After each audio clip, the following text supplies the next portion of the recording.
We're going to find out whether or not he's tapping us along or not. And if he is, new York সিটির Democrat mayor পদপ্রার্থী Zohran Mamdani সাফ জানিয়ে দিয়েছেন তিনি president Donald ট্রাম্পের হুমকিতে ভীত নন। মামদানির প্রার্থিতা চূড়ান্ত হওয়ার পরই ট্রাম্প তাকে পাগল ও কমিউনিস্ট বলে আক্রমণ করেন এবং হুমকি দেন যদি মামদানি অভিবাসন সংস্থা আইসিইকে নিউ ইয়র্কে কাজ করতে বাধা দেন তবে তাকে গ্রেপ্তার করে নাগরিকত্ব কেড়ে নেওয়া হবে। প্রতিক্রিয়ায় মামদানি বলেন, প্রেসিডেন্ট আমাকে ডিটেনশন ক্যাম্পে পাঠানোর হুমকি দিয়েছেন শুধু এ কারণে যে আমি আমাদের শহরে আইসিই এর তাণ্ডব থামাতে চাই। আমি কোনো আইন ভাঙিনি, আমি এই ভয়ভীতি মেনে নেব না।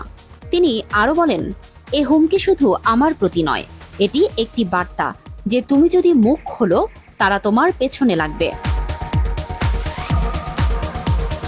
ট্রাম্পের প্রশংসায় ভূষিত নিউ ইয়র্কের বর্তমান মেয়র এরিক অ্যাডামসকেও কটাক্ষ করেছেন মামদানি। তিনি বলেন, এ প্রশংসা অবাক করার মতো নয়, বরং তা প্রমাণ করে কেন এরিক অ্যাডামসের সময় শেষ হওয়া দরকার।